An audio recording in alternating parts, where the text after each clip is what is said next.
Mas Andi, gimana Mas Andi lihat video tadi, tayangan tadi, tanggapan dari pro dan kontra para pedagang kaki lima ini harus diusir karena nggak bisa menjalankan protokol kesehatan dengan baik, gimana Mas?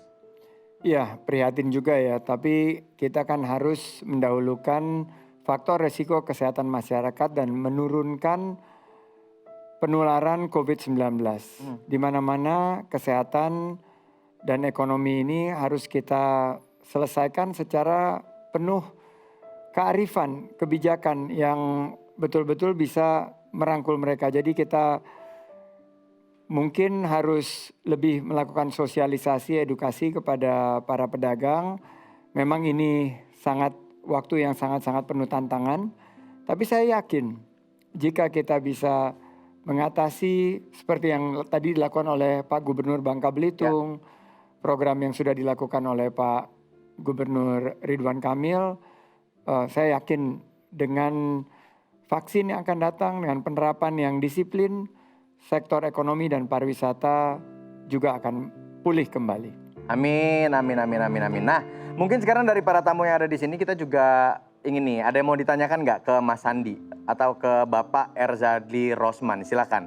Siapa duluan? Mau Pak Iwan? Silakan. Tapi sebelum ini mungkin saya tanya dulu ke Kang Iwan nih, belum diajak ngomong nih Oh Kang boleh, Iwan. boleh. Karena Star Velo ini salah satu pelaku wisata, gimana nih sekarang kondisinya nih? Kalau bicara kondisi pariwisata, terutama travel agent kita ya memang pasti drop semua Pak. Mulai dari awal Covid, awal April sampai dengan sekarang mungkin masih terus terang kalau dari kita tuh penurunannya tuh omset sampai 90% lebih. 90%. 90% gitu. Jadi Dan ini banyaknya marketnya corporate ya? ya saya Kang Iwan? kebanyakan corporate daripada perorangan. Jadi mereka mengikuti kebijakan pemerintah gitu. Ketika pemerintah menyatakan tidak ada kegiatan yang sifatnya keramaian, mereka juga tidak berani mengambil keputusannya gitu. Dan memang pada saat penentuan PSBB awal, itu kita masih ada jadwal pendingan grup-grup yang harus sudah berangkat gitu. Sampai sekarang mungkin kita belum tahu kapan berangkatnya. Gitu. Salah satunya mungkin ke daerahnya Kang Emil juga ke Bandung gitu. Iya. Gitu. Terus jadi saat ini ketika kita berpikir untuk menghadapi pandemi itu terus terang kita angkat tangan, nggak bisa menghadapi. Tapi gimana caranya kita mengikuti arusnya, gitu. Mengikuti arus bagaimana kita coba main karena kita selain tour travel kita juga ada IO-nya. Jadi kita main event-event yang virtual.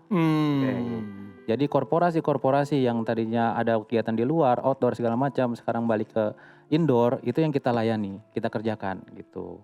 Jadi event-event live streaming apa segala macam itu yang kita kerjakan. Dan bosen banget kan kalau Zoom di depan screen terus di rumah, terus sekali-sekali kalau bikin acaranya apa ya namanya hibrid gitu ya. Sebagian ada di lokasi, mungkin dibatasi dengan jumlah penduduknya, tidak boleh terlalu padat. Terus setelah itu ada juga sebagian yang gabung melalui virtual gitu. Iya, Salah betul. satu pendekatannya seperti itu mungkin Iya ya Kang betul, Iwan? tetap ya seperti mungkin kondisi seperti ini, tapi tetap ada juga yang live dari daerah lain segala macamnya gitu.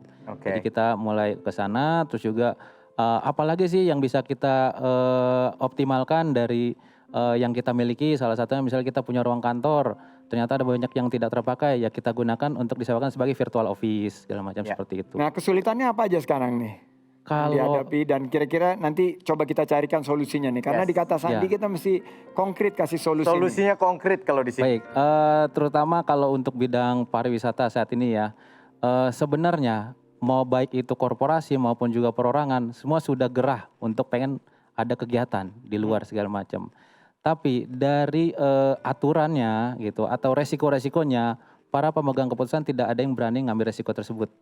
Nah, kalau saya berpendapat atau misalnya berpikir mungkin nggak misalnya dari pemerintahan daerah itu ya bersama dengan gugus COVID-nya itu memberikan jaminan ke korporasi-korporasi bahwa ketika mereka membuat event di daerah-daerah tersebut itu dijamin oleh protokol kesehatan dan didampingi oleh Satgas COVID-nya gitu. Jadi mungkin dari si pemegang keputusan itu agak berani lah untuk memberikan izin gitu. Mungkin saran saya dari situ aja sih Pak.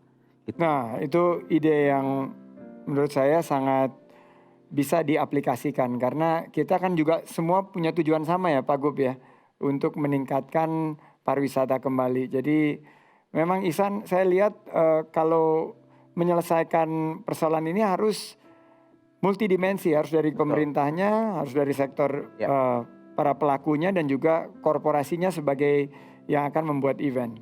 Ya, supaya industri juga bisa cepat pulih ya Mas ya.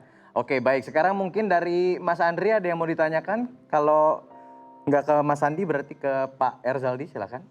Mungkin dari pelaku usaha kami, para UMKM ada beberapa harapan. Mudah-mudahan yang pertama pandemi ini cepat selesai, Pak. Amin. Ya, adapun kita para UMKM yang ada di Cianjur bisa berjalan selama pandemi ini. Cuman ya ada beberapa hal untuk khususnya di situs Megalithicum Gunung Padang, kita sebagai para pelaku sampai saat ini walaupun pandemi ini masih berlanjut, alhamdulillah kita para UMKM menggunakan sistem digital juga, Pak. Cuman ada beberapa hal digital ini juga nanti dengan rekan-rekan yang lainnya masih beberapa akses yang belum disampaikan juga. Itu mungkin harapan-harapan para UMKM yang ada di kita. Kalau untuk jawaban-jawaban di fasilitas mungkin alhamdulillah kita sudah mendapat jawabannya juga, Pak. Mungkin itu, Pak. Nah, saya lihat ini optimisme nih dari Kang Andri, dari Kang Iwan juga, bahwa jika kita melihat bahwa pandemi ini adalah kesempatan kita beradaptasi dengan keadaan terkini ya. Saya di Belitung kemarin di Tanjung Kelayang, saya melihat bagaimana pariwisata itu bisa dikemas lebih kecil ya, mungkin orangnya terbatas, tapi pengalamannya itu luar biasa karena yang dijual itu kan adalah pengalamannya. Betul. Nah di Kata Sandi saya melihat bahwa kuartal keempat menuju akhir tahun ini adalah titik kebangkitan dari pariwisata kita. Jadi Ihsan, kita harus terus promosikan. Pasti. Visit Bangka Belitung, Ya. visit Jawa Barat dan visit banyak lagi destinasi-destinasi yang ada di Indonesia dan kita nggak kalah sama negara-negara lain. Jadi luar biasa sih. Kalau kita lihat, mungkin gimana pandangan Ihsan? Kalau saya justru saya akan mendukung sektor pariwisata seperti yang Mas Andi bilang, akhir tahun saya udah siapin mau liburan pokoknya di dalam kota. Jadi dengan protokol kesehatan saya akan tetap berpariwisata dan semuanya aman. Kesehatannya dijaga tapi happy-nya gue tetap biar imunnya naik Mas Andi. Nah, imunnya naik dan kalau dari segi ekonomi, pariwisata ini yang paling banyak membuka lapangan kerja. Dan lapangan kerja ini yang kalau kita lihat kan sekarang yang banyak kehilangan. Mata pencarian UMKM turun, omsetnya ini sampai 90%. Tapi kita kemarin di Belitung saya dengar udah mulai bangkit lagi. Kemarin di Garut juga udah 40-50% lagi Bu Gubernur. Jadi saya juga punya kegiatan di Belitung nih, Rumah Siap Kerja.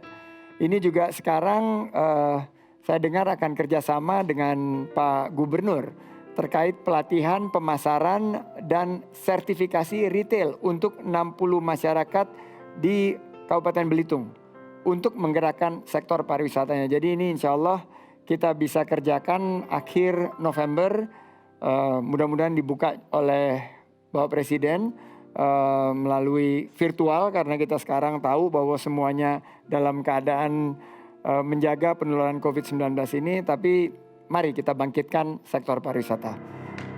Kita lanjutkan obrolan ini. Jangan kemana-mana, kata siapa? Kata Sandi.